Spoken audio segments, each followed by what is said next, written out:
Hey everybody, it's Aldo Gandhi, and I just want to let you know really quickly that our swag shop is reopened. DeepDishTees.com is where you go, and that's tees with T-E-E-S. Clever name, guys. They're the new home of our merchandise. You can get t-shirts, you can get caps, you can get coffee mugs, you can get hoodies, you can get all sorts of good stuff, and you'll help out the bar room with the purchase.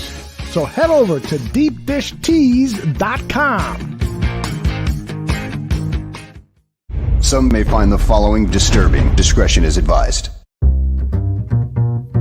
Every summer in Chicago, the sunshine spotlights the city's spectacular skyline. Its luxurious lakeshore, marvelous monuments, and the over 200 neighborhoods in the city. And it also brings to light two of the greatest sports franchises in the world.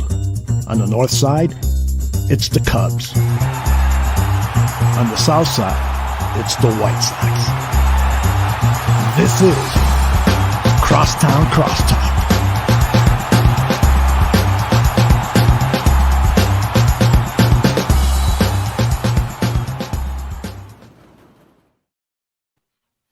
Hello, and welcome to episode number 26 of Crosstown Crosstalk, presented by the Barroom Network. My name is Vinnie Parise. And I'm Joey Parise.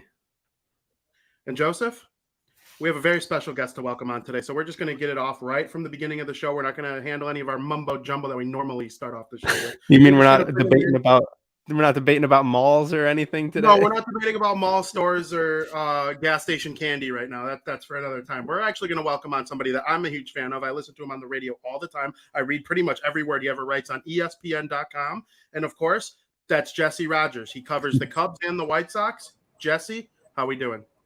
Doing great. Great to be with you guys. I mean, the baseball season's over, but the conversation never stops, right? It literally never ends, especially here. Me and Joey will be yapping about baseball literally until pitchers and catchers report, and then it'll just be a whole new cycle again. What are we at, 101 days already? 101 days? Don't do that to me. Don't do that to me. Yeah. I just got back from the World Series yesterday, and I was on the road so long in October covering the playoffs that I started out, it was decent weather. And then by the end of the ALCS in Boston, it was freezing. I had to buy this Boston hat. Can you see it? This is what I bought in Boston to wear at Fenway Park when it got cold. So it's a long baseball season. The Braves were, the best team in October, even if they weren't during the regular season. And it was fun to see them hoist the trophy. It reminds you that just getting in is all that it takes. Unfortunately for the White Sox, that's all they did, just got in, and they were out pretty quickly.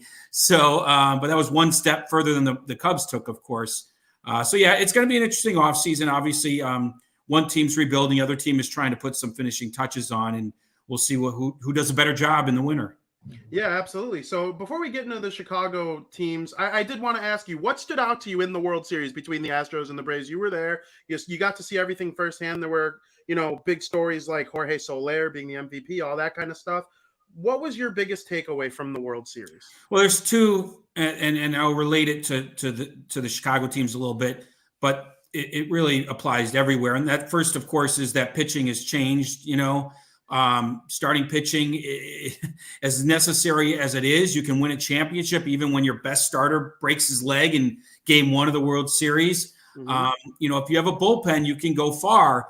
It's just a matter of, how do these guys respond in the coming years, some of these bullpen arms, Tyler Matzik of the Braves. So winning a championship on the mound, it's become a sort of a different way than in the past, though I still think teams would love to have the stud starters because that's the easier way to do it. Piecing it together is the harder way. The other thing, and this kind of relates to the White Sox, something I've been on for over a year, there's so much sort of balance in those championship type of lineups. The Astros certainly had it, and the Astros had it all season. The Braves found it as they made those trades in July. You got to have, especially those left-handed slugging bats that you can stick in there against the good right-handed pitching. But you need righties too, obviously. You need balance. You can't just win, especially if you're one-sided from the right side. I guess if you had 9 Anthony Rizzos from the left side, you might win, but that's not realistic either. So you need balance. The Braves, and especially I think the Astros had it, even though Houston went a little cold there. So those are a couple things. Just the pitching has changed so much. though I think the easier route is still to have the stud starters and the balance in your lineup. It's important the White Sox find that. They didn't have enough good lefties. Yeah, so would you say that that's what ultimately went wrong with the Chicago White Sox? Or in your opinion, what went wrong facing the Houston Astros this year? That's one thing. I mean, the other obvious thing is their starting pitching broke down. I mean, it was so good for so long, but we know Rodon wasn't the same pitcher. Lance Lynn wasn't the same pitcher. And, the bullpen was good, but they were led by their starters. And unlike the Braves are kind of led by their bullpen. So when the starters kind of faltered, the bullpen was ready to pick up the slack. But I think the balance is important for the White Sox. Brent Strom, the Houston Astros pitching coach, said it during the ALDS. He said this is an easier lineup to prepare for than, and he was using the Rays as an example. And he said the righties, there's just too many righties. And the stats I thought were so telling. I think if Rick Hahn looks at any stat, this is a great one. The fact that the White Sox right-handed hitters, they hit 295 against the Astros right-handed pitching. That's great. 295 is a good average. But they also slugged 295. And that, again, is where the lefties come in. You can get the slug from the left side much more than the right side against good right-handed pitching. So double up on your starting pitching as much as you can if you're Rick Hahn.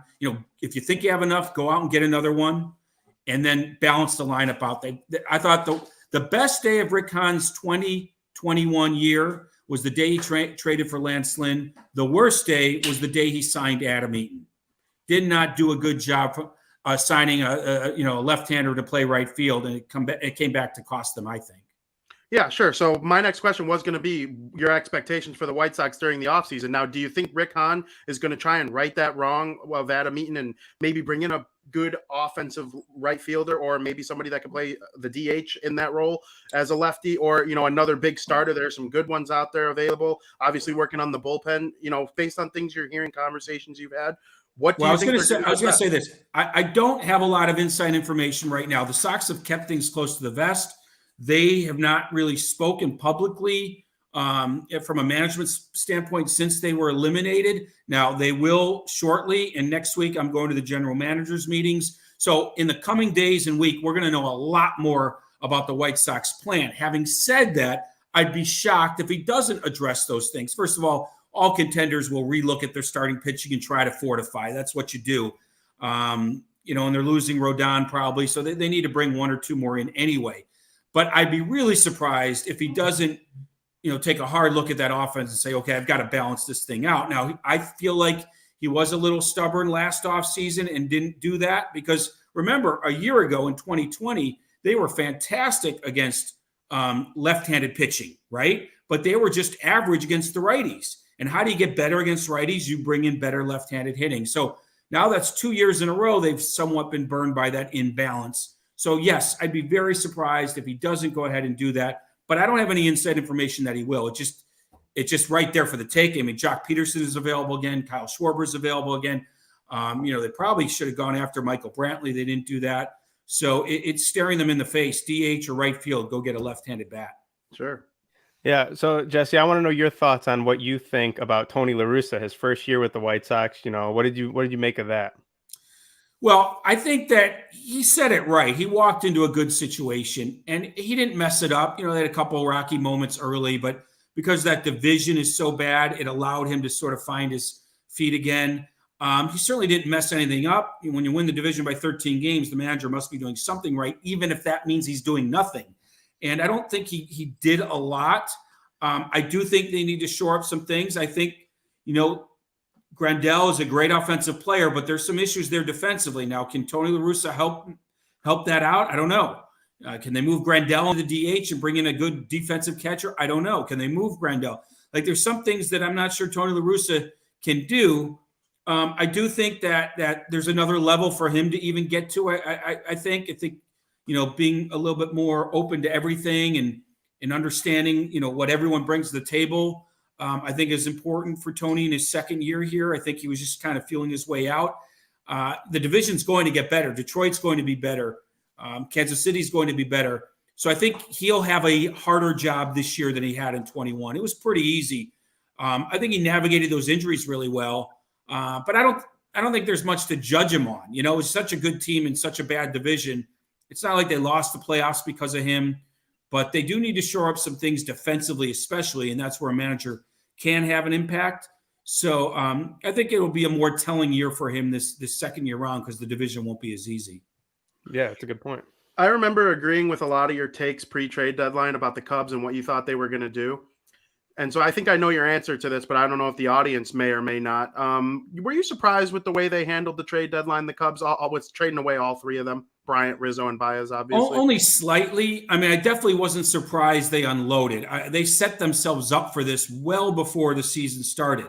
I harped on this, and you probably heard me. They had 13 or 14 guys that were going to be free agents at the end of the year. That's what made 21 different than any year before that. When you have that many free agents, you better win it all or you better unload, because you can't just let it go and let guys walk without getting something in return. I mean, you can, but you're setting yourself back for years to come. So they ended up doing the right thing. I thought they might just end up signing one of them, just sort of a corner piece for the future. I think it's different now at Wrigley Field. You better win or you better have a few stars. Traditionally, one or the others happened, mostly stars rather than winning until recently. And so I don't think fans are going to come if you don't have a star or two and you're not winning. And so, middle of July, sure, you'll draw, but not the 2.5 to 3 million they want. So I think they need to really go out in free agency, sign a couple core guys if they can, and build around something, right? You have to have somebody to build around. It can't just be all young guys. Either way, it's going to be a few years, but I wasn't shocked they unloaded. They set themselves up to do exactly what they did. Yeah, and right after they unloaded, we saw some kind of outbreaks from Frank Schwindel, Patrick Wisdom. Those guys were outstanding. What do you kind of think is next for those guys? Are they something to build around? Do you see them moving those guys? Yeah, I will tell you, I've talked to a lot of scouts that watch them, and you don't want to take away from anything they did, but they watched with a very skeptical eye. 30-year-old players breaking out after your season's kind of lost. You don't really have to play a team game. The other team doesn't even know these players. The scouting isn't the same.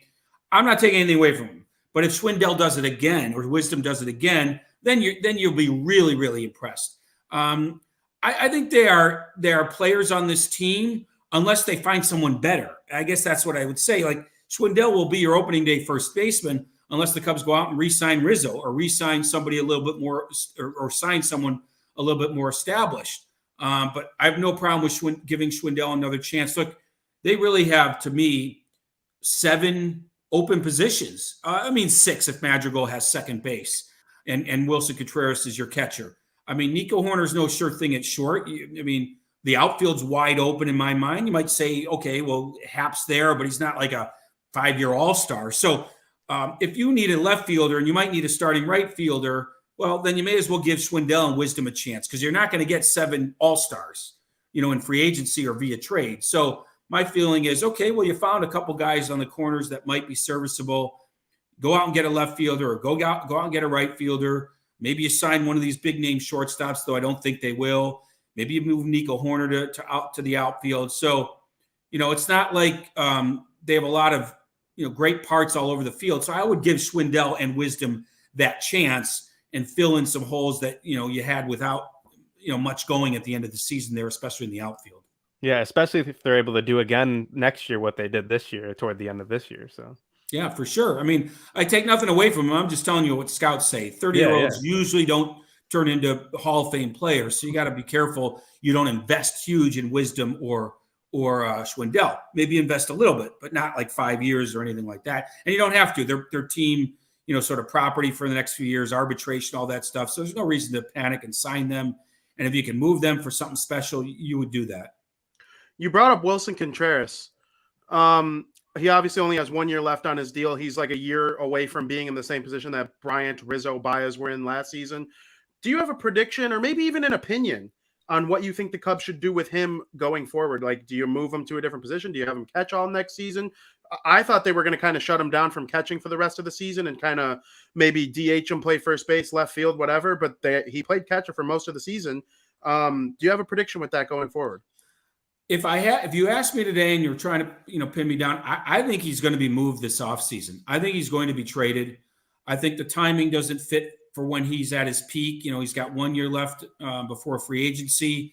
If you sign him to 5-year deal and you're not good for 2 or 3 years, I mean, he could help lead to your next, contending team, but his peak years might be past him by the time you contend again. I just think that the timing might not shore up. I can't say for sure he'll be traded, but I think they're going to listen. I think they're going to listen and go into the season with him unsigned in terms of a long-term deal. And I don't think they'd have a problem with that. You can always trade him in July, or if, you sort of see things coming together and he truly is this leader and this guy that could maybe DH some, maybe you do sign him. So I don't think you have to be in a rush with Wilson Contreras, but I have a feeling he could be moved this offseason. Yeah, for sure. So I wanted to ask you about David Ross. We asked about Tony La Russa. It kind of seems like they're in different spots. Obviously, the rosters are obviously wildly different. Do you have an evaluation on him, how he's done the first 2 years with the Cubs? It's been a little untraditional start to a, managerial career due to the circumstances with the pandemic and all that, and roster changes right in the middle of his second season. And then maybe another prediction, just not managerial related, to the Cubs. I think that the jury is probably still out a little bit on Ross, but I've seen nothing to say that he can't manage. I think he's exactly what they expected. He's been a solid, steady hand. He doesn't let the players get away with anything. Did he bring out the best in the Rizzo, Baez's, and Bryant's? But we know that group kind of, I don't know what you want to call it, faltered towards the end of their run here. And, it turned out the managerial change didn't change it. Going from Madden to Ross didn't change anything within that offense. They needed to change the personnel. So I think he's fine. Do I know that? Do I know that for sure? No. You got to watch him a little bit longer with a new team here, a new young group. But I haven't seen anything to dissuade me from thinking he's a decent manager that can do the job longer term. So that's one thing. Prediction wise, I don't think they're going to spend a lot of money this offseason. I mean, they're talking a little bit of a good game in terms of free agency, but they always qualify it with, we want to make smart decisions. Look, if they were going to go big, they could say that, hey, we're thinking about going big. Fans would get excited. But I don't think they are. I think they're going to take this incremental, see what the new CBA brings them, see what all these young players turn out to be in the next year or so, and then head into the free agent market maybe when they're a little bit closer to contending. If they really wanted to, move quickly to rebuilding this team, they would sign one of these available shortstops. But the one feeling I got being on the road on the playoffs, talking to people at the World Series, is they weren't necessarily going to be the big free agent spenders this year. Again. Yeah. So, in my opinion, this whole baseball season was so much fun. There was a lot of fun moments. What was your favorite moment of this year's season? It could be in Chicago, could be in the entire MLB. What was your favorite moment? I'll go to the White Sox. I would say Rodon's no-hitter, was pretty damn cool early on in the season. His first half in general, to see a guy, you love these stories. Any team could have signed him. He was non-tendered a contract. They signed him for $3 million, which is pennies in this game when you're a guy that has a 2 ERA. And he's been hurt his whole career. You didn't expect anything. He wasn't even necessarily going to be in the rotation for sure.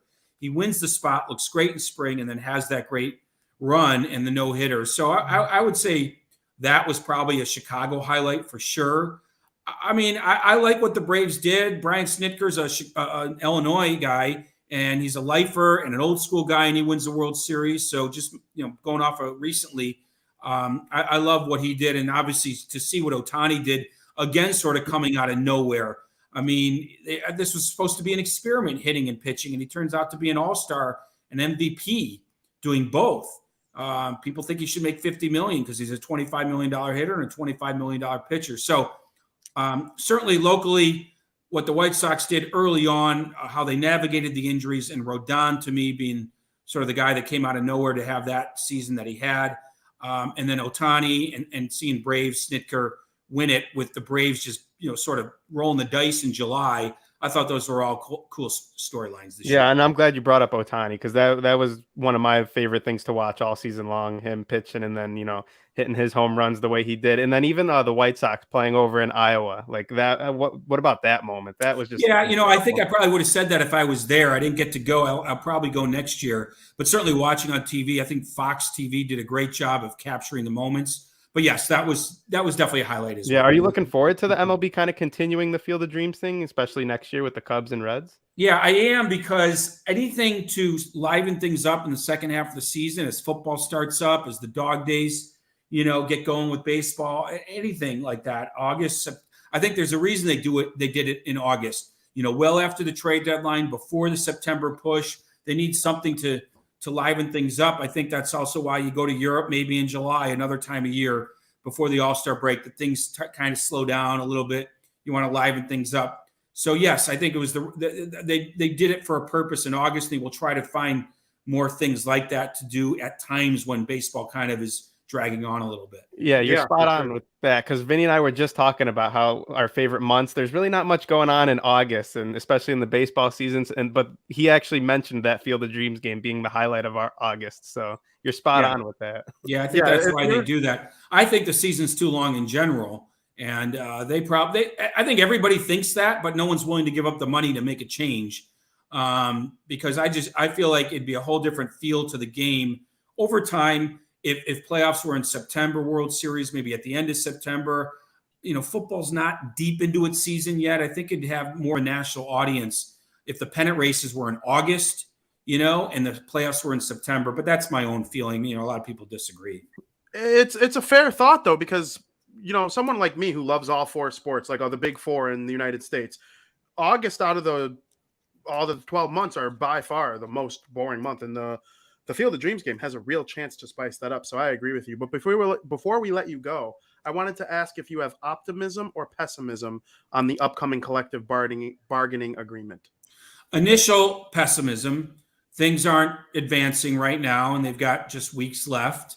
They're hammering out some smaller things, but the big financial questions are still sort of, they haven't really been addressed. They've been sort of talking past each other. I think there will be a lockout December 1st. That doesn't mean a lot. Players can't use team facilities. Okay, big deal. But I think I have optimism for spring training happening on time and games happening then. So I think December and January could be a little interesting, but I do think they'll hammer something out. There's a reason that the new deal expires December 1st and not February 1st. It gives both sides time to bring sort of a sense of urgency to the negotiations. And I know the league believes the only way to do that would be to lock out the players, even though that's a bad headline. It spurs on negotiations. So again, pessimism for early December, but optimism, later on in the offseason that they'll get this done. Would that mean the winter meetings are canceled or at least postponed? Probably Okay. canceled. I don't think they postpone, and it's tough to do that. Hotel rooms, all that stuff. Couple people I've talked to, but it's the large minority think they could still do the winter meetings even with a lockout. I don't think it'll happen. So most people don't think the winter meetings are going to happen, but I wouldn't say it's 100% slam dunk. I'd say it's more like 80-20 against. Sure. Well, Jessee, Joey and I can't thank you enough for coming on. We had a blast. I love talking baseball with someone of your knowledge and acumen. So thank you so much again. We had a great time. My pleasure. Anytime. Call anytime, you guys. Awesome. Yeah, thank you so much, everybody. Jessee Rogers of ESPN. Make sure you follow him at Jessee Rogers ESPN. And yeah, thank you, Jessee. Take care, guys. Take care. See you later.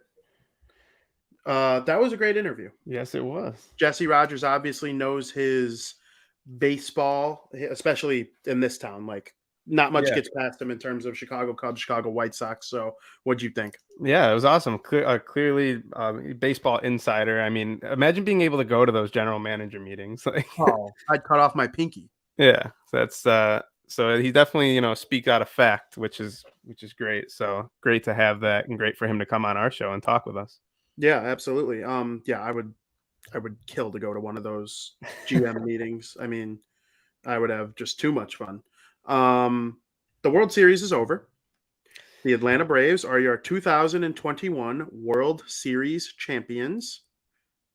First time since 1995. What do you think? I mean, what a story. You really can't, like I said last week, I said Braves in actually 7. They won in 6. I was rooting for the Braves. I thought the Braves were going to win. And honestly, like, now that it's all said and done, you just kind of, like, this happens every time a team wins. You just reflect and see, how did they get here? And honestly, their story is just unreal. It's a 0.3% chance to win the World Series way back when they were in fourth place or whatever. For them to lose, arguably one of the best players in the entire MLB goes down with a torn ACL, and this team just never quits. They do some big trade deadline moves, and going into the playoffs, were one of the most dangerous teams. They have one of the most dangerous lineups. Their pitching was on point. It sucked to see Charlie Morton go down in game 1 with that broken leg, but I mean, the team never quit. The team just kept it going, and Jorge Soler started off the World Series and ended it pretty much in the same fashion. So, I mean, it's just a great story, and that's all you really want at the end of these things when you don't have a dog in the fight. It's just a great story, and that's what we got with the Atlanta Braves winning the World Series. Sure. You brought up Jorge Soler. He is the World Series MVP of 2021. He batted .300 with 3 home runs, 6 RBIs, 3 walks. He was their best player. And the former Chicago Cub is now a 2-time World Series champion. I'm happy for the guy. He got traded to the Braves this season. We're going to get to that in a minute with their adversity in the rebuilt outfield. He was dominant. He got to the plate, and he was a threat. First at bat of the World Series, third pitch. Yep, and he was the first player in MLB history to lead off a World Series with a home run, and not a game, the entire series. Yeah. There have been other games led off. I'm talking the first at bat of the entire World Series. 0 outs recorded in the World Series, home run. I heard the Astros fan threw the ball back too. And what a complete! Oh, he's in the moment you don't realize it, but you got to. I'm a diehard White Sox fan. I love that team more than I love myself. And if a team hit a home run in the World Series against them, I would put that shit in my pocket right now. I wouldn't either, but I guarantee even if you have someone who always throws it back, they don't think in that moment like, hey, this is the first home run to ever open up a World Series. That's what I'm saying he fucked up as. Yeah, what's his name? Away a historic baseball. Like, that is the first time it's ever been done. Like Mike Evans giving away Tom Brady's 600th career. Yeah, it's like a milestone ball. But this is a milestone for the entire MLB in the past however many 100+ years this thing has been going. Yeah, absolutely. It was a great World Series. The Atlanta Braves, they dealt with some adversity. You talked about their 0.3% chance, or was it 3%? 0.3%? 0.3% chance for them to win the World Series. Yeah, you have like a better chance of winning the Powerball. No, I'm kidding. It's way lower than that. But, dealing with the adversity that they have, Ronald Acuna Jr., you brought up, is a top 5 player. I mean, who's better than Ronald Acuna Jr.? Trout? You can literally only make an argument. I wouldn't even say Trout right now. Trout needs to come back healthy and prove it to me again. Ohtani? That's just my opinion. I would say maybe I don't know. I might take I would take Ohtani. I might take Ronald bat over. No. But maybe the arguments that I think of are Tatis, Vlad Guerrero. I got one more for you that I would take over Acuna, and then I think you nailed it. Juan Soto. Juan Soto of the Washington Nationals. That's a good guy. But those 5, he's probably like the 5th or 6th best player in the MLB, and you lose him. And he's the best player in their division, maybe. I know Harper had like a really good year. Nobody's arguing with that. But, I mean, Atlanta, 88-73, that is the worst record of any team that made the postseason. And they dominated a bad division, which is one of the critiques that the White Sox had this year before playing the Houston Astros. And I got to tell you, the Astros were a better team. There's no doubt about it. They won fair and square. They dominated the White Sox, basically. But in no way, shape, or form is the division a reason why. They lost to a better team in the Astros, a hotter team in the Astros. The division means jack shit. You win it, you get in the dance, you have a chance to win the World Series. I will hear nothing of it. The Braves, not only did they not sulk in their sorrows when Ronald Acuna Jr. went down, they rebuilt their entire outfield, making trades for Jorge Soler and Jock Peterson. Like, they basically brought in 4 really good outfielders. So Eddie Rosario. It's all about getting hot. That's it. That's all you ever need to do. You need to make the postseason. The Braves, I also have this stat. They were 8-2 in their last 10 heading into the postseason. Gotta be hot going in. Playoffs, playing well. How many games did they lose in the playoffs? Did they beat the Brewers in 4? They lost 1 game at home. I know that. It was to the Houston Astros, their last game at home. Yeah. So, and their home record in the regular season wasn't that good. They were like 5 games over 500. That's a good record, but it's not like, a lot of the times the teams that are the top in their division have like a dominating home record and then like a slightly above average record on the road. No, the Braves were just slightly above average on the road and at home. And I kind of like what Jesse said. It's some teams have stars, some teams play baseball. And the Braves are a little kind of a mix of both. So I'm happy with their run. I'm very happy for the city of Atlanta. They deserve to win a title because we all know about the debacle that was the Georgia. Yeah, I was going to say, list off all the things that Atlanta has blown in the past. So the Georgia years. Bulldogs had a significant lead at halftime over the Alabama Crimson Tide in the national championship a couple years ago. The Atlanta Braves themselves held a 3-1 lead in the National League Division Series, National League Championship Series over the Los Angeles Dodgers, literally last year. And then they were a game away from the World Series, and they blew it. They lost 3 straight to the Dodgers, who eventually went on to beat the Tampa Bay Rays in the World Series. Then, of course, the most famous one of them all, being up 28-3 going into the fourth quarter, the Atlanta Falcons, and then Tommy Boy and the Patriots make that incredible comeback and defeat the Falcons. And, you know, I know it's funny. I'm pretty sure that game was in Houston. Now that I think about it, and the Braves won the World Series in Houston, where the Falcons blew the 28-3 lead to the Patriots. Oh, that game was in Houston? That's pretty funny because the Super Bowl is always at a neutral site, obviously. I would have to fact check that. I'm pretty sure it was in Houston, though. And so regardless of where it was, the city of Atlanta, they choke a lot. And it's nobody's fault. The Dodgers were the better team. Like, they won 3 straight. Nobody should really be truly surprised at that.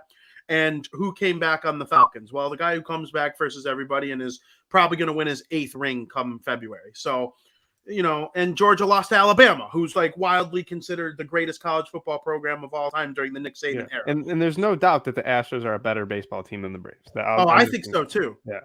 But the Braves, but they're better on paper. They were not better in the postseason. No. I've said this about the Braves pretty much all playoffs. I said it when they were playing the Brewers. I think they might be a little better than the Brewers, especially going into it. They were definitely hotter. But I said this when they were playing the Dodgers and then, of course, the Astros. What the Braves do is they play to their opponent, it seems. Even if they're not as good, when they're playing against a really good team, they're just going to play really good. When they're playing, if the Braves are playing against, you know, a bad team, they're not going to, for some reason, they don't just blow them out of the water like they could. I just feel like the Braves always play to their opponent and it works.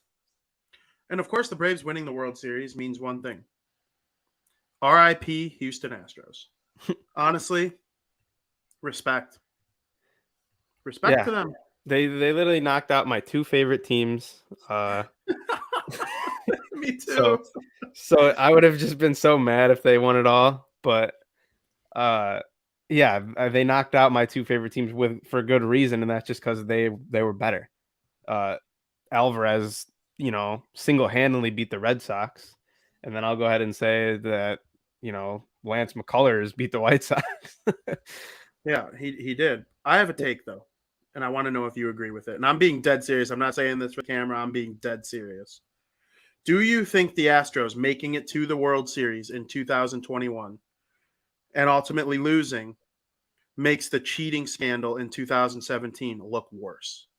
Some people are going to argue it makes it look better because they did need to cheat. Because I do believe that the sign stealing only gave them like a 1% advantage, right? Not a lot. But a 1% advantage in the game of baseball could mean the difference of being the pennant winner and being the World Series champion. So I think it actually makes them look worse because it also makes the crowd that will go, well, you made it to the World Series without cheating. What do you need to do it for? Those people are onto something too. So I think it makes them look worse. Here's what I say, and I pretty much agree with exactly like what I said when we first got news of them cheating. You know, we watched that 2017 run. Yeah, it was fun. I was rooting for them. No one is going to argue with me that those players on that team are skilled, talented, elite baseball players. No doubt about it. Look at what George Springer did with Toronto. Yeah, and Jose Altuve. Like he is like these guys are just incredible baseball players. Yuli Gurriel, Carlos Correa, they're great ball players who cheated. Did they need to cheat? No. I believe that they would have won in 2017 if they didn't cheat. The fact that they got caught cheating, yes, it makes it look bad, but they were great elite baseball players who just cheated. I don't think this makes it look worse Because even if they were cheating this year, I still think the Braves would have won. See, I don't know about that because what about in 2019? I see Skylar in the chat saying they're 0-3 in World Series that they didn't cheat. I actually think they're 0-2 in World Series that they didn't cheat because I believe they cheated in 2019. Jose Altuve hit that home run off of Chapman, and he covered up his little shirt and said, "No, don't take my shirt off. I don't want my wife to see my tattoo." Dude, your wife saw your tattoo, okay? We know. Like, your wife saw your tattoo, dude. We know why you didn't want the shirt, like, taken off, the jersey taken off. And I believe if Chapman's fastball is disguised as a slider, Altuve swings out of his ass and misses, and then the Yankees have a chance to win that game. I know you hate the Yankees, but I mean, I don't know, man. I think there was a significant advantage for the Astros. Even like I said, it gave them a 1% advantage because you still have to know how to hit a fastball that Aroldis Chapman throws to Pluto. If I knew Aroldis Chapman was throwing a fastball, guess what I would do with it? My jock would be hanging from the dugout. But, you know, you still need the freaking skills in order to do that shit. But, I mean, your jock would be hanging from the dugout if I threw a fastball, let alone all this. I would put you on Pluto. Yeah, right. I would take your pitch, and I'm thinking of like guaranteed Ray Field. I would put it. I'm a righty. I would put it in the White Sox bullpen. And I could probably bat lefty against you and put your fucking fastball in the opposing team's bullpen. No, you'd be putting it in the opposing team's dugout for how late your swing would be. That's what you would be doing. No shot. Yeah. And if I stood on that mound, I'd gas your ass with a nice. Oh my god! You know the Xfinity deck? That's the people will be like running up there to grab my ball from. There's children up there, man. What are you gonna bring? They'll be there with their gloves, like the little fuckers in the home run derby who can't catch. Carlos Correa is set to be a free agent. Do you think he's going to take the bag and go somewhere else, or do you think he's going to re-sign with the Houston Astros? I mean, I honestly think that this Houston Astros team has the ability and skill to be right back here next year. So, I mean, if they can afford it, and if this guy wants to win, I would say stay in Houston. I would say that too. Everyone already hates you. I think he's gone as fuck. Yeah, I mean, I could see both ways. If I was an Astros fan, I'd be like, please stay. But I mean, I really don't care. I mean, he's gonna get booed for the rest of his career. All those guys are, except not for as much though. If he left, you think You think George Springer took it as much as Altuve or Correa or Bregman? I don't. It depends who he goes to. If he were to go to who the Astros beat, Yankees. Who the Astros beat? The Dodgers in that World Series? Yeah, right. Yeah, and then the Yankees in the ALCS. Let's say he goes to the Giants, for example. Every time those Giants make their way to Dodger Stadium, he's gonna get booed beyond belief. So it depends where he goes and where he plays. You know what I think is funny?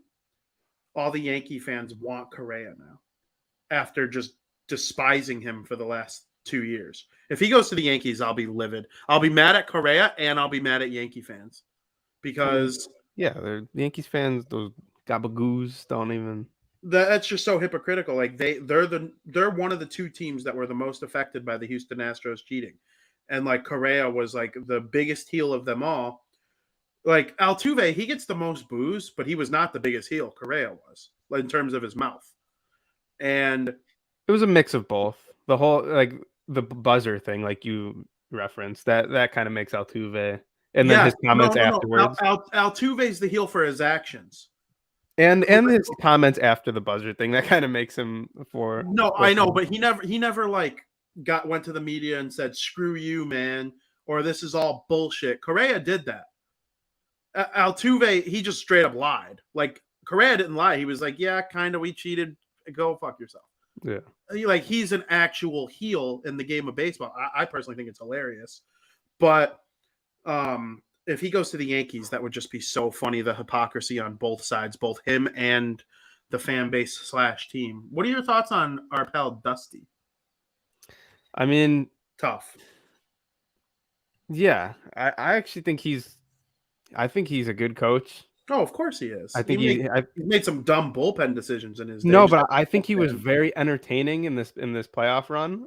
Yeah. Especially against the White Sox. The whole Dusty, like the highlights of Dusty versus La Russa. That shit never got old to me. I was kind of hoping those 72-plus-year-olds would duke it out one last Just time, fight. face to Just face. fight. Imagine that, both of them hobbling along out there. Yep. But yeah, I don't know. Is he back next year or? He claims he wants to be back next year. He said there's unfinished business in Houston. And I think he's the perfect guy to coach that team following that scandal. Yeah, exactly. So I was just gonna say, like, if I'm an Astros fan, like, he's another guy I want to come back. And even not as an Astros fan, I kind of like, aside from the Astros eliminating my teams, literally both of them. I'm kind of on the same boat as you were. Like, I don't think I hate them as much as everyone else because, like, for me, it's entertaining. It's entertaining the way that they're going about, this whole scenario, 4 years removed from it, and kind of What are they embrace supposed to do now?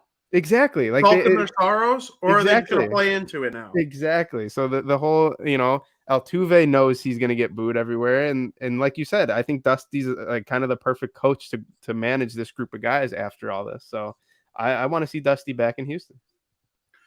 Yes. What is the future of the Houston Astros in your opinion? Do you think they will win the NL or the AL West again next season, or do you think they're going to take a step back? What are your thoughts? I think for sure they'll win the AL West. Do I think they're going to go to the World Series again? Maybe not, but Javi disagrees, obviously. Do I think they're going to go to the World Javi Series might go there if they lose Correa. Yeah, very well could. But I don't know. I think there's so many good teams in the American League right now that to say any team is just going to go to the World Series again is you just can't say that. I mean, look with the Braves, that you get in, you get hot, and anything can happen. But I think they're very real contenders next year. Yeah, I kind of agree. I just hope for the love of God that the A's figure it out this offseason and do their little A thing where they like sign a couple guys that turn out to have like 2 ERAs and bat 300.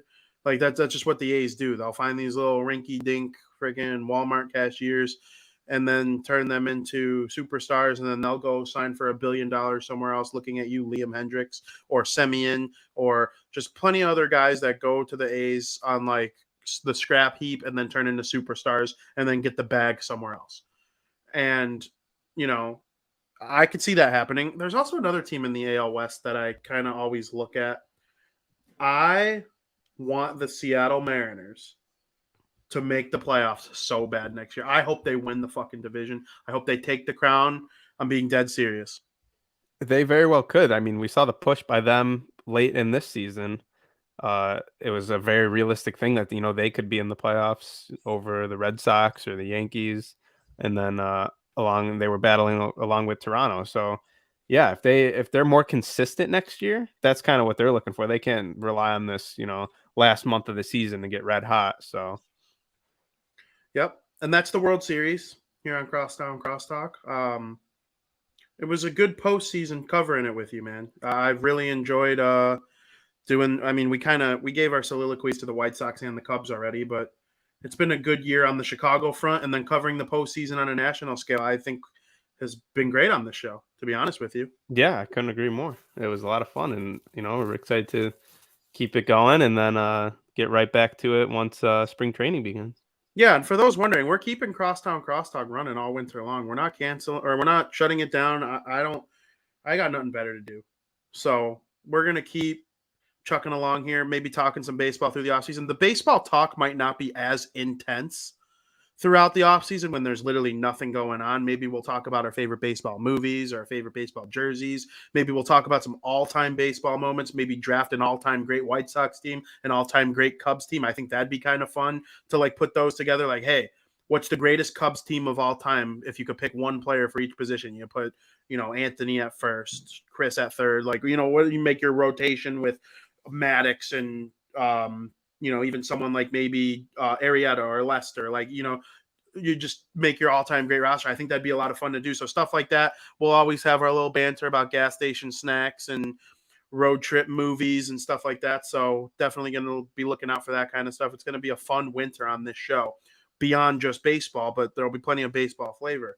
A lot of crosstalk. We'll call it crosstalk. No, we'll still call it crosstown. No, I know, but there's gonna be a lot of crosstalk. Oh yeah, there's gonna be a lot of crosstalk. Crosstalk. The MLB Players Association announced that over 160 players have been declared for free agency. And there's a drive to deep left field by Castellanos that will be a home run, and that will make it a 4-0 ball game. There are more to come based on player options or team options for next season. The reason I threw that Castellanos thing is he opted out of his contract today with the Cincinnati Reds. He is a free agent, free to sign wherever he wants. Our friend earlier in the program, Jessee Rogers, was first to report that Kyle Schwarber will join Castellanos as one of the upcoming players to opt out of a team deal so he can be a free agent to sign wherever he wants. Both of those guys basically did that because of the fact that they had outstanding offensive seasons and they know they're going to get the bag somewhere. Both of them are great fits for the White Sox. Both of them are good fits for the Cubs, too. Both former Cubs. And Castellanos was a Cub. Yeah, Castellanos. Okay, so listen to this. Castellanos was on the Detroit Tigers, right? And he was just a White Sox killer his entire life. But then he got traded to the Cubs, and he was their best player for the rest. It was what year? They missed the playoffs in 2019, I believe.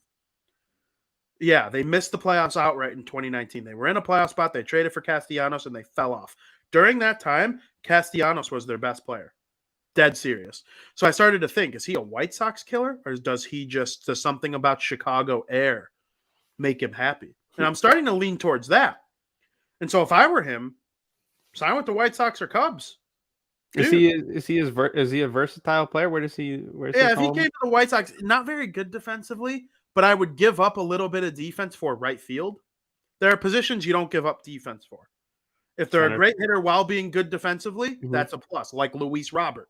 Robert is a center fielder that is also an elite hitter. But you see World Series caliber teams trade a little offense for defense. The Houston Astros' worst hitter besides their catcher was their center fielder. And then I think shortstop, it's nice to have an offensive shortstop. There are plenty of them to go around. But I think it's really a good plus to have them be really good at defense too. I would say, there's 4 positions for me that you want a guy who's probably better than average defensively, and that's center field, shortstop, catcher, and third base. I agree. I was hoping you were going to say third base. I know you love your scoops and all that, and it's always nice, but I would give up a little defense for offense from the first base position. First base, but a lot of the times the big power guy, you can just throw him right there at first, catch the ball, and if you pick one out of the dirt, good on you. If you have a good shortstop and third base, you shouldn't have to worry as much about that first base I agree with you, but I disagree with you. The best third baseman in the world is Nolan Arenado, and if he's making his little run to the right, pick out of the dirt, and then he's got to turn away from his body to get a throw off to first base, that shit's going to end up in the dirt, and it's on Paul Goldschmidt or whoever your first baseman is. For Arenado, it's Goldschmidt to make the scoop. Plays like that, but then you look at a guy like Yohan Moncada, who, like, whenever he has all the time in the world, he fucking shitty throw. Yeah, but when he has no time, it's right on right to Brady's chest. Unbelievable. It's like, dude, just get the ball and throw it. And he's got like one of the better defensive runs saved amongst third. Like, he's a top 5 defensive third baseman, and we're saying this shit, so we're just basically nitpicking. Yeah, but I'll while you brought up the Schwarber thing, and while we're talking about third base, this popped in my head, so I'll just bring it up now. What do you think for the Red Sox? Obviously, Schwarber is going to be gone. The idea of finding a third baseman to play third, and with the way Rafi Devers has developed into a hitter, having him kind of take over that DH role in the Red Sox. Yeah, I don't know. It depends on if Rafi Devers is okay. I know a lot of young players hate it. They make it seem like it's something they don't want to do. I know the White Sox have a fine example of somebody who likes to DH and somebody who doesn't, and they're both young players. Andrew Vaughn does not mind playing any position you ask him to do. If you want him to fucking pitch, he'll get out there and chuck the ball even if he knows he's going to stink. He'll give it his A effort. Eloy Jimenez has stated many times he hates DHing and makes him a worse hitter. I see both sides. So if Devers is okay with it, sure. Why can't Devers play first base? Maybe. It could happen. If I were the Red Sox, I would keep Devers at third, allow him to hit 30 and 100 again, deal with the even the worst defensive major league players commit like an error a week. Yeah, but it always seems like the errors are costly. Yeah, no, I get what you're Like saying. one error like that, depending on the situation of the game, whether a runner gets on with no outs or if there's 2 outs and a runner gets on and that runner ends up scoring, like that can lose you a baseball game. And we Yeah, no, I saw completely agree. And timely defense is really important. It's hard to give other MLB teams 4 outs with a chance and expect to win. exactly. So I get what you're saying. It all depends on Alex Cora's rapport with Devers in the offseason. You Mhm. know, we talked about it on our last show. They are going to strongly evaluate the future of Xander Bogaerts and Rafael Devers and see what they believe they're worth.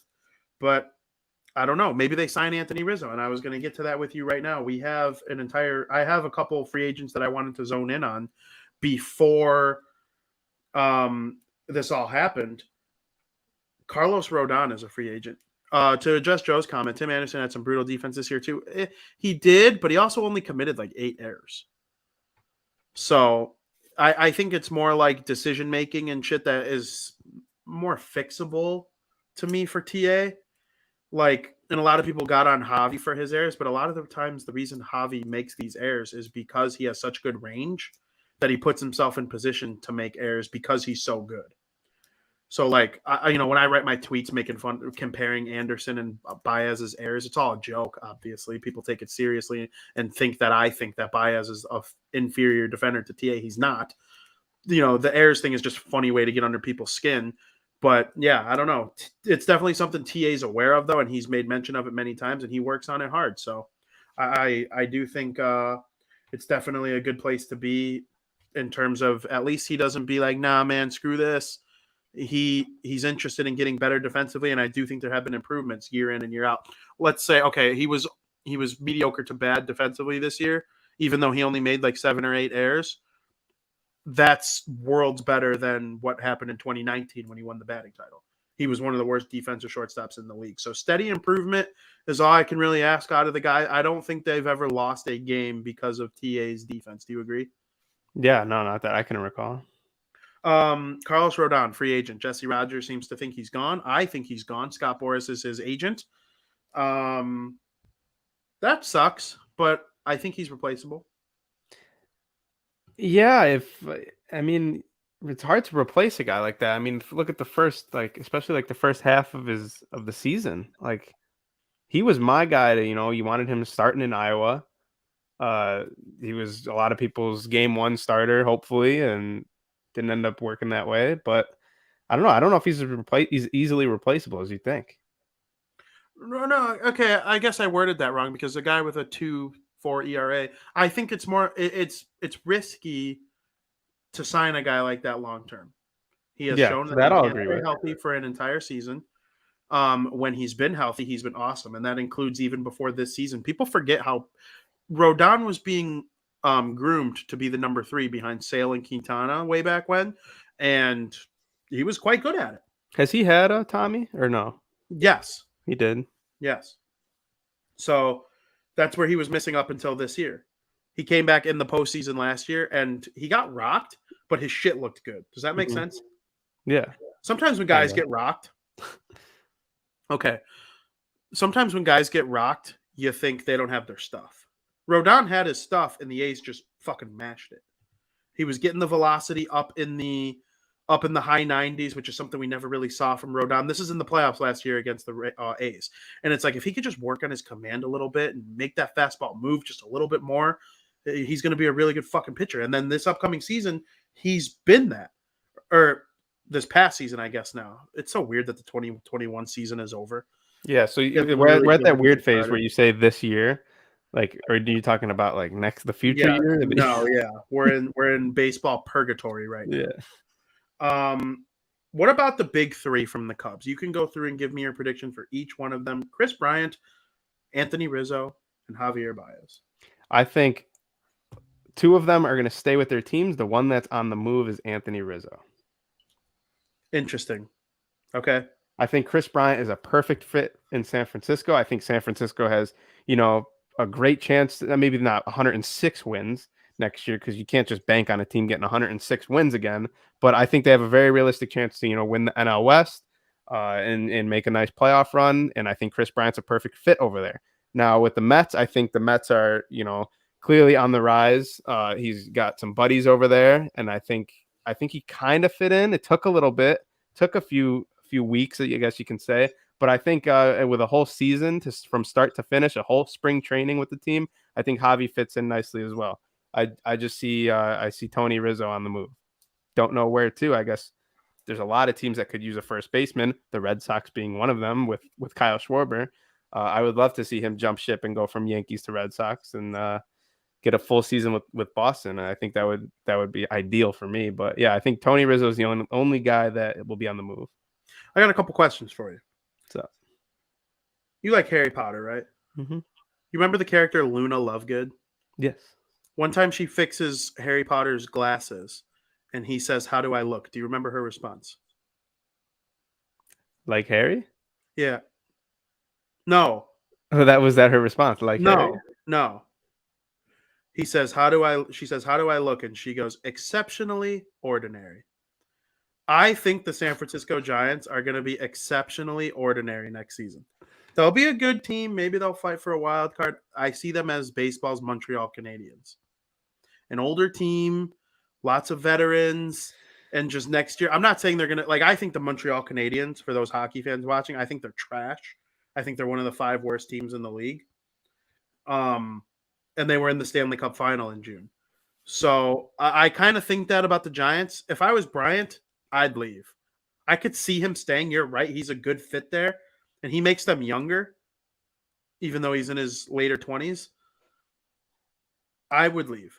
I don't know. I think the Giants are better than ordinary. We got word yesterday that today Buster Posey was announcing his retirement. Yep. So we're going to talk about him in a second. Let's talk about him now. Great player. I would vote for him to go to the Hall of Fame. I know it's like a hot debate on baseball. I feel like it's hard for catchers, though, no? Yeah, because they take less plate appearances. He's a 3-time World Series champion. He's been on multiple National League division title winners. I'd like to look at his stats because catchers keep tabs of their own personal ERAs, like the ERAs when they're behind the plate, right? Yeah, no doubt. So I think Buster Posey had a great career. If I was Bryant, I probably would leave. I think Anthony Rizzo is going to leave. People think Baez is going to stay because of the Lindor connection and having that be your middle of the infield punch. And I think it could work. But I used to think maybe Baez leaves after the thumbs down thing. We've all seen it 1,000 times. I don't know. I just think part of me could see all 3 of them moving on. Part of me could see all 3 of them staying. Has there ever been a player to go from the Yankees to the Red Sox? Normally. Yeah, that's happened. Normally, I think of the Red Sox to the Yankees. Of course, George Herman, Babe Ruth, Johnny Damon. There was one other one that I had in my mind to say, and I guess Anthony Rizzo technically never played for the Red Sox on the major league field, but he was from their organization, and there were 2 other stops in San Diego and Chicago in between. But I don't know. I feel like there's one that I'm thinking of that it's on the tip of my tongue. Chris Bryant, I'm gonna say they all leave except Baez. That's my prediction. So, okay, you're saying I'm saying they all stay except Rizzo. Okay, so we agree on Rizzo, disagree on Bryant, agree on Baez. If you were the Cubs, are there any one that sticks out that you would target, or are you just kind of? I kind of agree with what Jesse said. You know, not being big spenders. We talked to him about this, but I do. He said that he would move Contreras.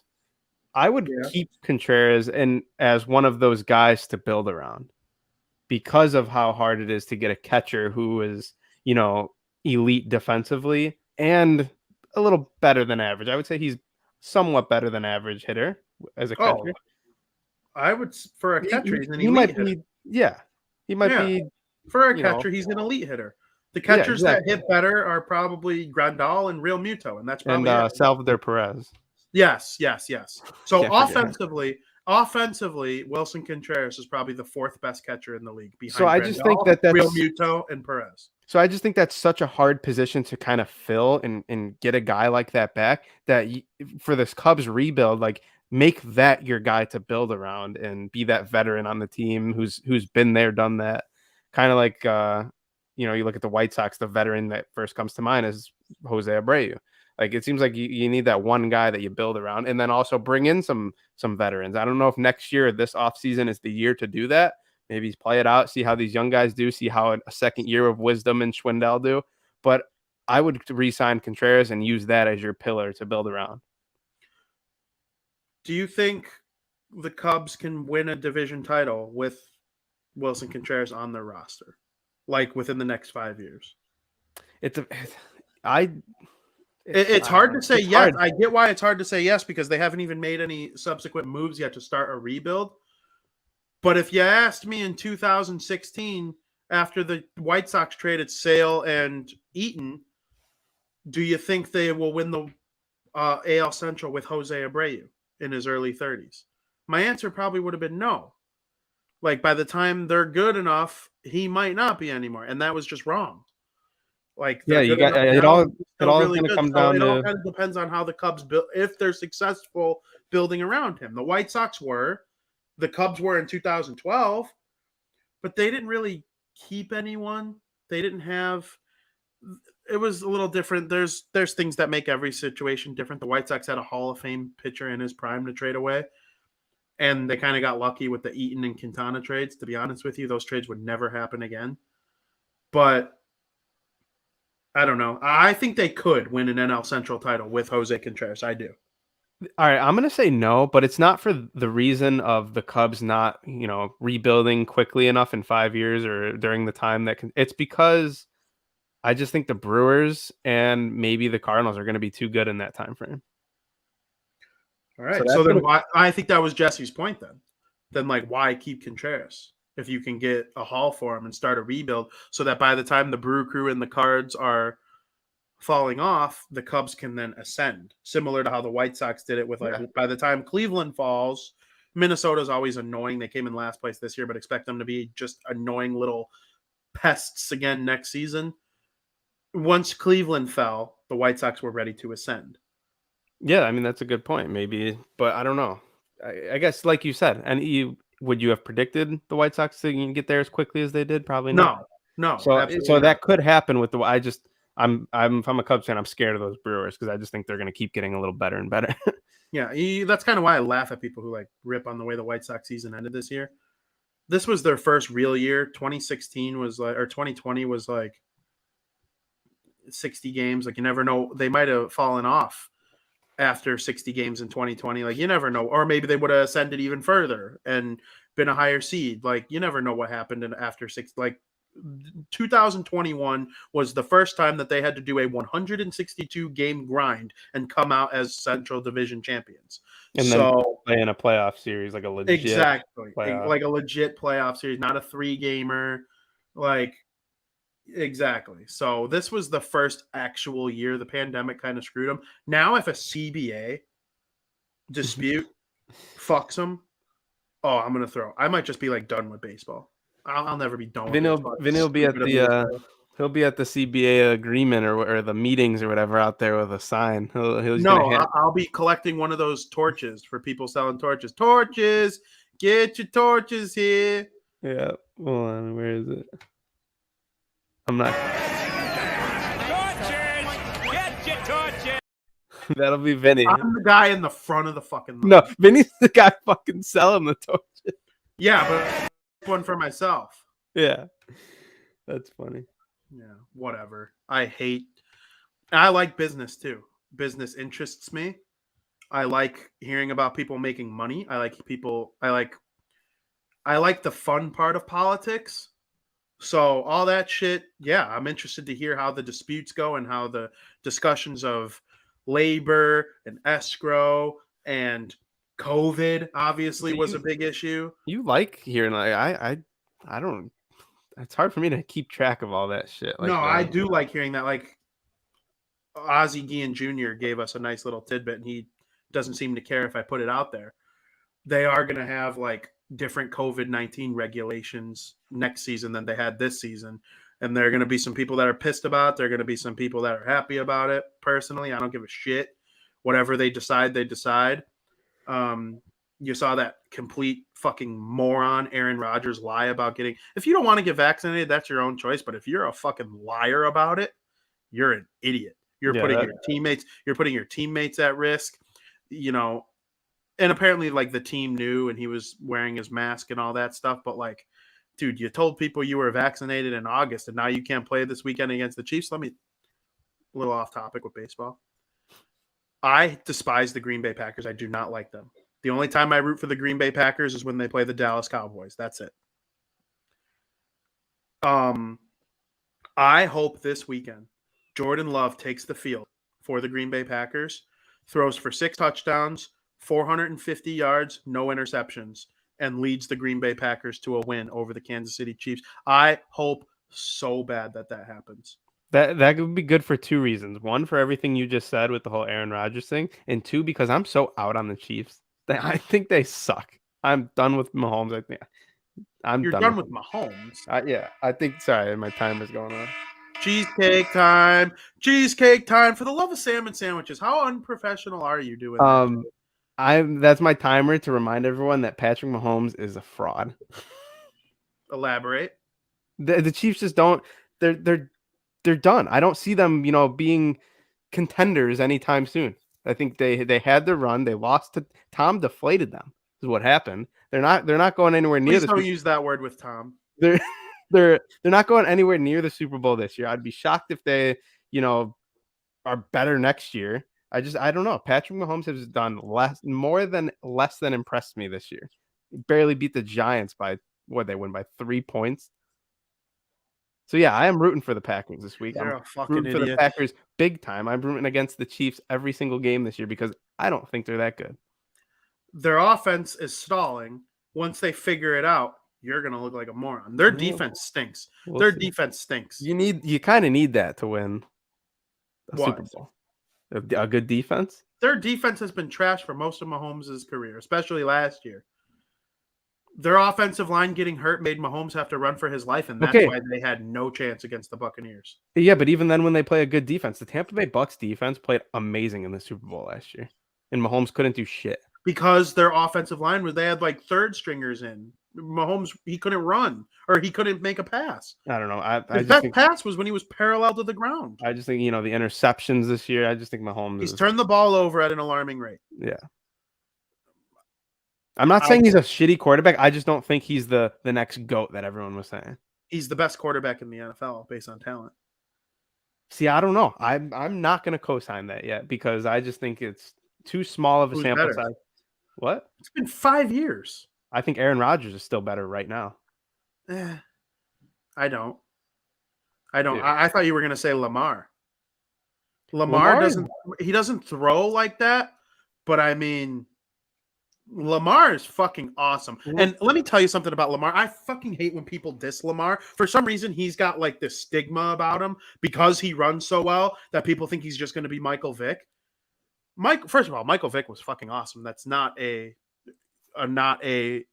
disgraceful thing to say about an NFL quarterback. But he is going to get better with his throwing. There's a Hall of Fame coach there, and his running is so impactful that the Ravens are a really good team because of it. I mean, he won an MVP so early in his career. Do you know how hard that is? Yeah, I never as long said as anything. he stays healthy, Lamar is right there with Patrick Mahomes and Josh Allen and Tom Brady. It's funny because we're naming all these like 24-year-olds, and then Tom Brady, who like is 42. And I think there's 2 quarterbacks who are better than, might be better than Patrick Mahomes right now. Patrick Mahomes is great. I'm not saying he's a shitty quarterback. I would take him on my team any day. He's on track to be like the second best of all time. He is. In his first 3 seasons, he has an MVP, 2 Super Bowl appearances, and a Super Bowl. Okay, and what if Kyler Murray wins the MVP this year and the Arizona Cardinals go on to win the Super Bowl? Then in year two, I can make the argument that he had similar trajectory as Patrick Mahomes. Okay. But I think it's the things Kyler Murray does aren't quite as spectacular to the eye as what Patrick Mahomes that doesn't make a great quarterback. Tom Brady hasn't necessarily done anything spectacular to the eye. It's splitting hairs. You don't really see. I mean, Kyler Murray can make plays like this, but the throws that Patrick Mahomes can make are unlike especially while on the move, are unlike anything I've ever seen. Whether it be Lamar or Aaron Rodgers. Like, Aaron Rodgers is the only one that's close. I've seen Aaron Rodgers make just some ridiculous throws in his career. I think they're on par. Even Tom Brady's the GOAT because of his ability to win. It is his brain. But achievements make you the GOAT. Talent is simply what we're discussing right here. And Patrick Mahomes is just, it looks easy to him when he's on his game. They have struggled so far this season. I do think it's going to get better. I don't necessarily think they might have dug too much they're 4-4 right now. They're a game better than the Bears. Exactly. But it might be too late this season, but you never know. Do you think the Raiders are going to keep it up in that division? The Broncos stink. What about it's the Chargers? The Chargers too. I was just going to bring him up right when you were done talking. I was going to bring He's up a top 5 quarterback now. Justin Herbert. He might be a top 5 quarterback. Right now I'm taking Justin Herbert and Kyler Murray over Patrick Mahomes. I don't think you would actually do that if you were the GM of an NFL. Maybe not. I don't know. Neither of them have given me a reason to say otherwise. This is Justin Herbert's second season. Last year he was the best rookie in the NFL, and he's doing just as good this year. Yes, I understand what you're saying, but sometimes you just watch a guy and you scout him, and you just know that they're a little bit different. And to me, that's Patrick Mahomes. Because he plays differently. I honestly think it's just because he plays differently. You mentioned Lamar Jackson. He plays differently. He has had the ability to bring an explosive college type to the NFL, like the Texas Tech stuff that worked so well there. And he before this season, he didn't turn the ball over.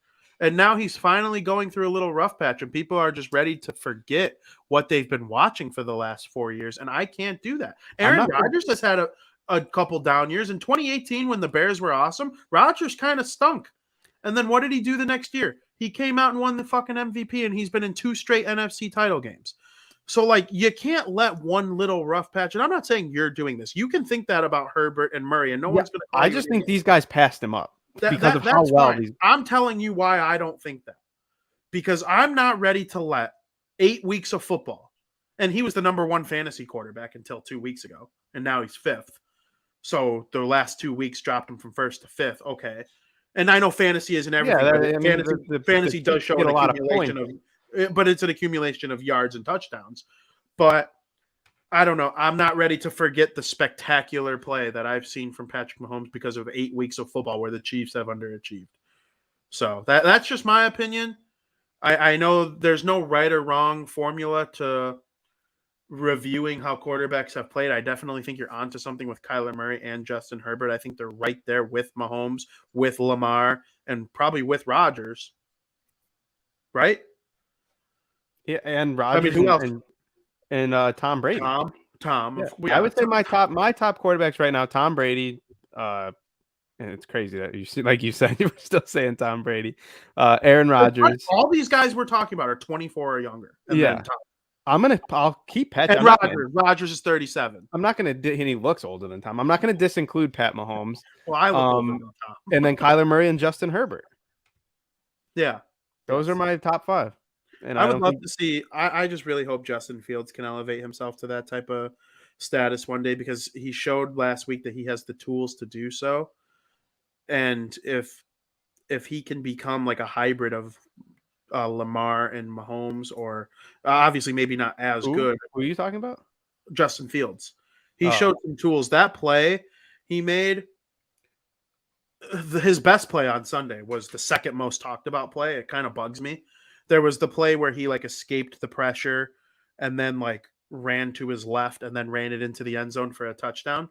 That, to me, people are calling it the most spectacular play by a Bears quarterback they've ever seen. There's probably a little bit of recency bias to that, but I definitely think that's the second most impressive play he made. It's the most the run play, but the play where he scrambled and then made a throw where only Jesse James could catch it in the end zone.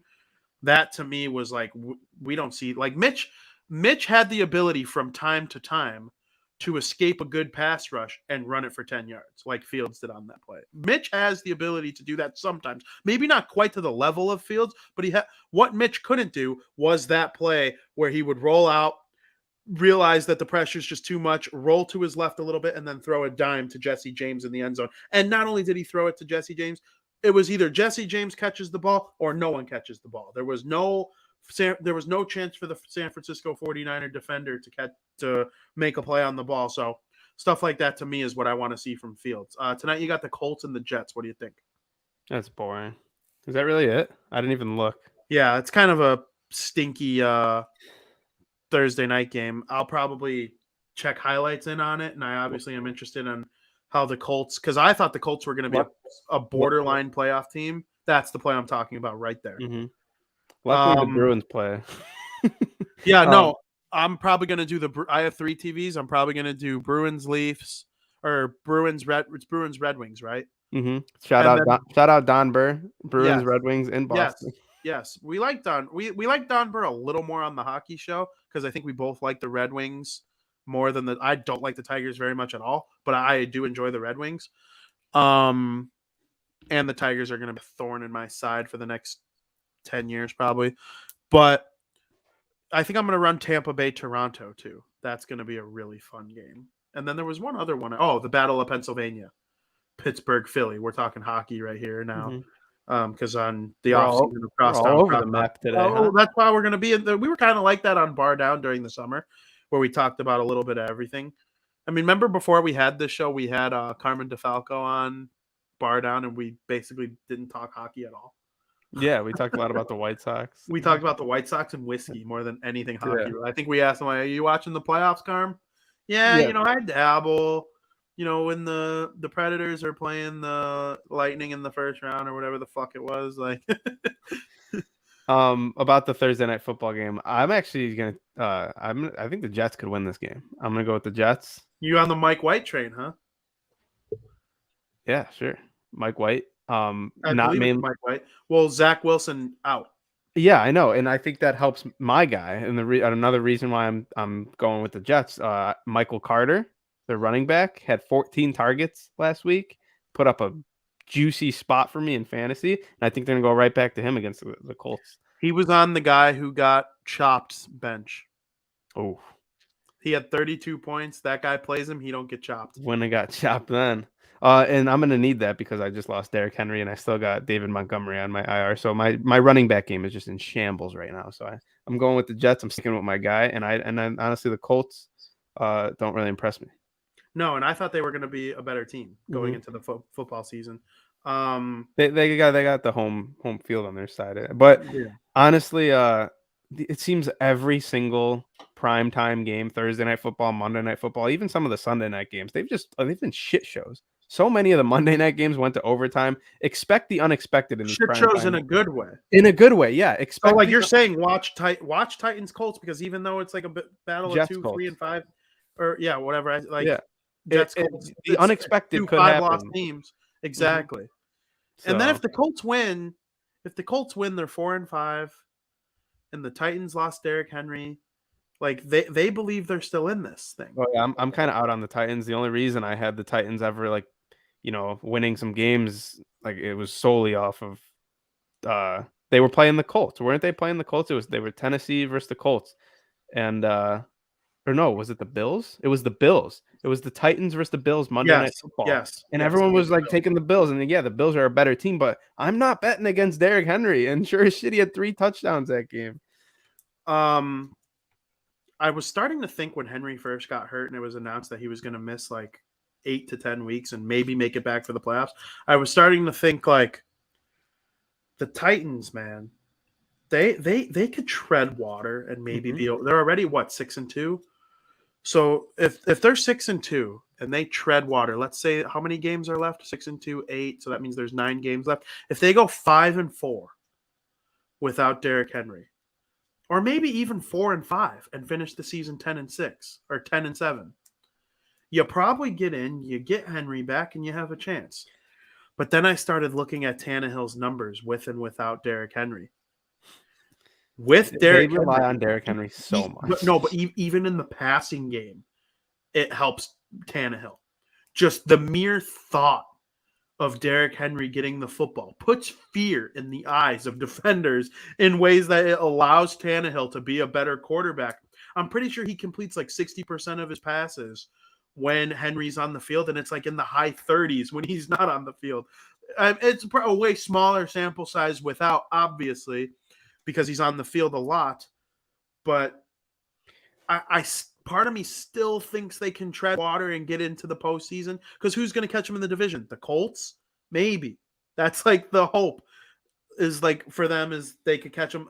The Texans, they're out. Yeah, one thing they don't have on their side is this week's matchup. And we just talked for like 10 minutes about quarterbacks, and we didn't even bring this guy's name up once. Number 2 in passing yards, Matthew Stafford. They have to go into LA this week. So yeah, that's going to be tough. It's going to be a tough. I would pick the Rams. Yeah, they're not going to be. They're not.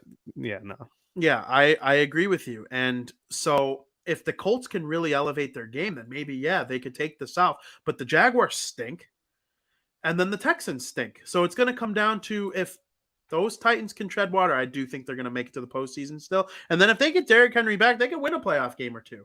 Who in the AFC is so dominant that you're like, that's the team? The Chiefs, they stink. Who is the Ravens? Okay.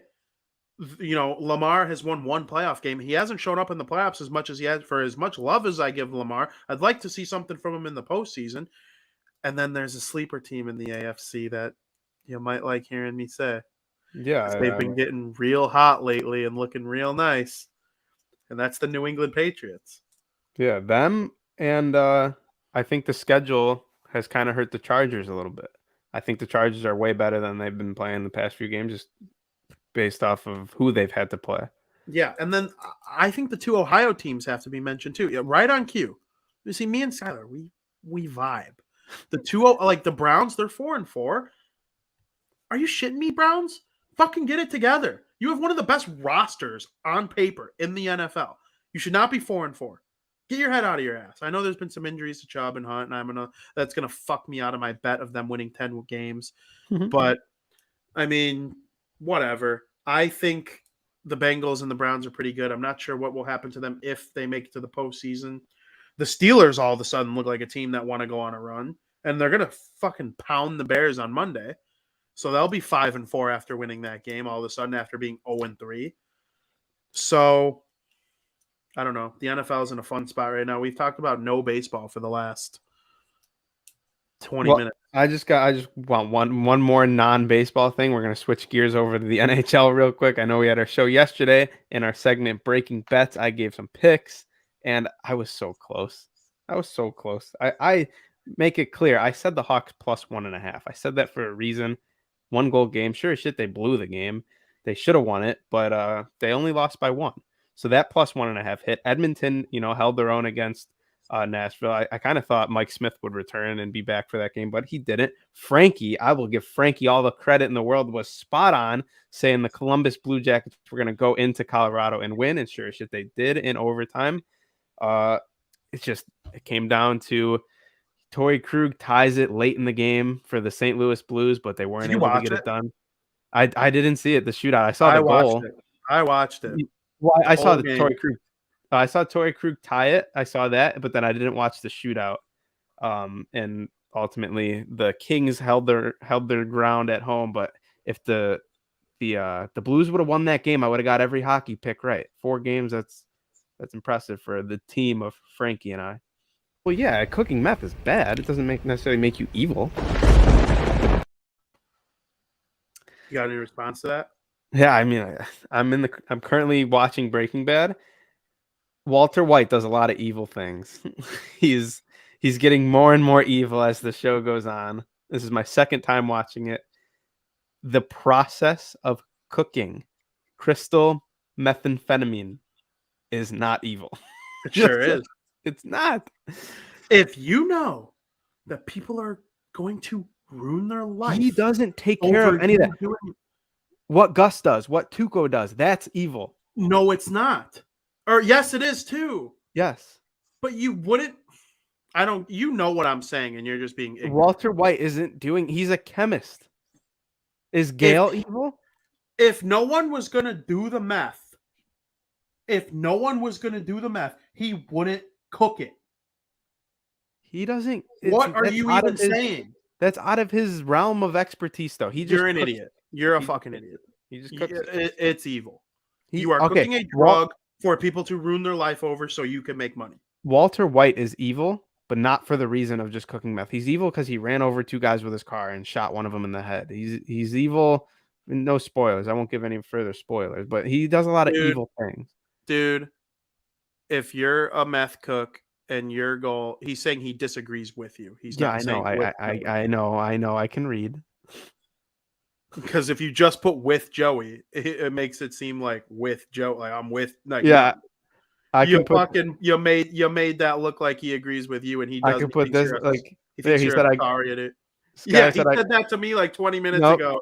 Skyler says I got you, homie, with Joey, so he agrees with me. That's actually a really good way to like misconstrue the comments. Yeah.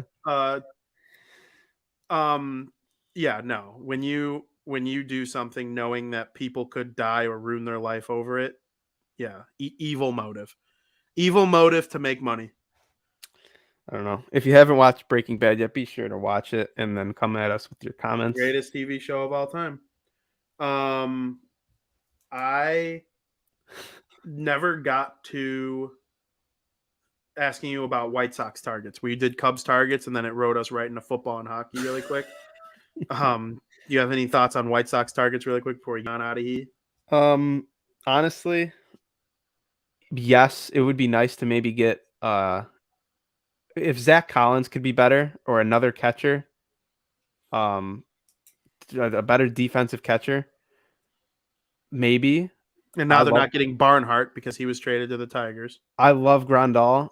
He's probably one of my favorite players, but I mean, you do need a better defensive catcher. Yeah. A second baseman. That's about it, though. I think they have a lot of young talent. I think they have a lot of young talent to where if they get one of those guys, I think they can manage. Yes, I agree. Gavin Sheets, Andrew Vaughn, those guys are going to be in the mix. And then if you get another catcher and move Grandal to your DH, and then Andrew Vaughn's in right. What's your favorite Breaking Bad episode of all time? It's actually the one I just recently watched it. It is the finale of season 3 where there's a whole scuffle with the two guys who, spoiler alert, if you haven't seen the show, stop listening for the next minute. The 2 guys who ended up killing Combo, they used the little kid to kill Combo. Jesse found out that they were working with Gus. They were 2 of Gus's employees. So Jesse wanted to kill them with the ricin, and he was about to do it with a gun because he got the ricin taken away because they had a whole meeting. He was about to just walk up to them with a gun. He pulls his gun out. One of the 2 guys pulls their gun out. And then all of a sudden, out of nowhere, Walter White with his car runs them over. And it was the most intense thing. I also just watched this episode the other day. It was this is the way season 3 ended. That's right. Yeah. It just goes black, I'm pretty sure. What I said happened a while ago. I just watched this ending of season 3 too. He needed to kill Gale, and he was on a time clock because Mike had Walter White hostage because they were going to kill Walter White, and Gale was going to take over as the chemist. So Jesse had to kill Gale in order to hold the leverage over Gus to not kill Walter White. That might be it, actually. This episode was so intense. Yeah, and Jesse, you could see the battle in Jesse's head. Like, he hates what he's about to do here. Oh, yeah. So Breaking Bad is one of the greatest shows I've ever seen. Not many things got me, like, emotionally involved that are not sports related. It's that, and it's Game of Thrones. So, like, those 2 shows are really the only shows I ever, like, grinded that are, like, dramas like that. So shout out to Breaking Bad. I'm sure we're going to talk about it a lot during the baseball season when we have less things to watch. Obviously, we have hockey and football still, and I got to tell you, I've been seeing lots of red lately. You have. It was, just to be quick, it was the episode before that finale where he ran over the 2 guys. So that led up to that. Got it. All right, well, you're seeing red. I've been seeing so much red. They lost last night by 5. Really the only knock on the team so far to start the season. Well, it sucks that they lost Patrick Williams for the regular season. Vucevic off to kind of a slower start. It's been a lot of DeMar DeRozan. It's been a lot of Zach LaVine. It's been a lot of Lonzo Ball. If Vucevic can get going, the Bulls will be one of the top teams in the Eastern Conference. So make sure you check out Bulls 101. It's the greatest Bulls podcast on planet Earth. And, I think the Barroom Network has another Bulls show too. I'm drawing a blank on the name of it right now. But make sure you check out all the Barroom Network's programming. You got us, Bar Down with Frankie on Wednesdays at 2 o'clock. Of course, Crosstalk, 2 o'clock every Thursday. South Burbs Hitman's taking a break for the off season, so make sure you catch the other great Monday night programming. You got Buffon 55. He had Jordan on last week, our friend from Pittsburgh. So she does great work. Obviously the Mike North advantage. There are so many great. I'm not going to name every single one. I'd be here for an hour. Just make sure you subscribe to the Barroom Network on YouTube. Click the bell. All the places you can find your podcasts: Apple, Spotify, Facebook Live, YouTube Live, Twitter Live. We're all over the place. Yeah, there's no shortage of entertainment programming when it comes to the Barroom Network. What's your favorite show besides ours? Probably for the sole reason. I think we're gonna agree here, and we love them all. Yeah, we love them all. I'm in every single one almost whenever I'm home. If there's one live, I'm at least in the chat. I could listen to Mike North talk all day. That's mine too. He's got stories for days. He'll go from talking about the White Sox or the Blackhawks, and then 2 seconds later he'll be telling a story about something that happened years ago. I told Aldo, like, we could have Mike North like during the off season a fair amount of time if he's interested. Be like, talk about the White Sox, and he'll tell us about the time that he like met Jerry Reinsdorf at Mario's having Italian ice or something like that.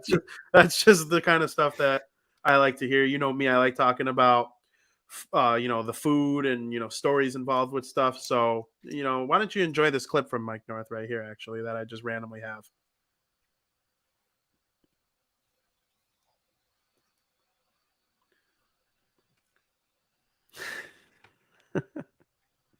That's wrong clips. You say Aldo joined us to talk about some Mike North. Aldo. Hold on a second. Where'd it go? Where's Mike? Oh, I know where I put it. This is your clip that you randomly found, but I misplaced it. But here it is. I love this. No, it's taking forever to load. Well, the audience knows. 3, 2, 1. No, 3. This is great. Everyone in the chat. 3, 2, 1. Regardless of the mistakes that may have been made for someone like Stan, who's done so much for the Blackhawks and Al as well, to lose everything they care about and their livelihoods as well. It's just, I don't understand how that makes it go away. They're a piece of shit. What are you talking about? They're good people. You're a piece of shit, Taves. What's wrong with you? You know why? Because they let you last year take the whole damn year off and bat your ass. You're a company man. You're a shill, and you were the captain of this team?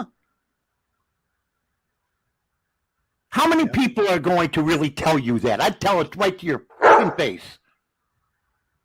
You're a punk. You're weak. If the Blackhawks were in the NBA and there was an NBA player assaulted like this, they'd lose their damn franchise.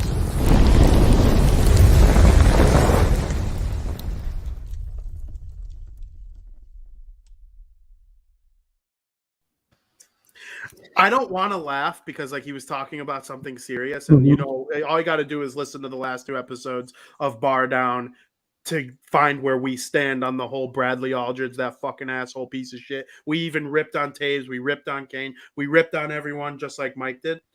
But I'm not gonna lie, when he said "God damn" at first, I thought his dog just happened to bark at the exact. You're a fucking idiot. and then when he barked again over the F-bomb, I was like, "Oh, that's added." You're like, "Oh, he's got a fucking active dog." You are so I was stupid. fucking pissing my pants.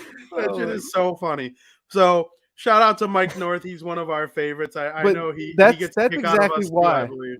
That's exactly why. Like even something so serious like that, like you watch that and it's like it's intense. You see the intensity he's talking with, and it's more meaningful. Like I would love to. I aspire to be that meaningful on the microphone as Mike North is, because you know he hits with you, and that's intense shit right there that he's talking about, and it's just so entertaining to listen to. So be sure to check out the Mike North Advantage.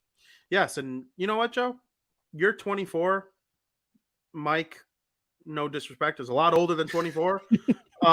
You could be on that path. You could get there. Maybe So, you aspire to be like that? Go be like that. And I Mike gotta North, look. I gotta look if I more know in the Mike camera. North, he'll tell you the exact same thing I just told you. He'll believe in you. I think he gets a kick out of us. We haven't talked to him about that yet, but people, Barroom Network fans, be excited because I believe Mike North is coming on. If not next week, the week after, we're going to get to know the guy.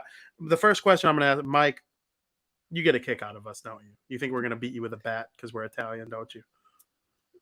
Hey, Mike, like I know you owe me my money, and you're scared to give me my money because you think I'm going to whoop your ass.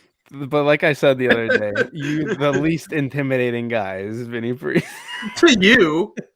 To you. I don't know. Oh, I can intimidate some strangers. Maybe know. not Mike North. We're not even. He probably knows from Aldo that I'm a fucking goofball that only you could hurt my feelings by like talking the wrong way about the Devils.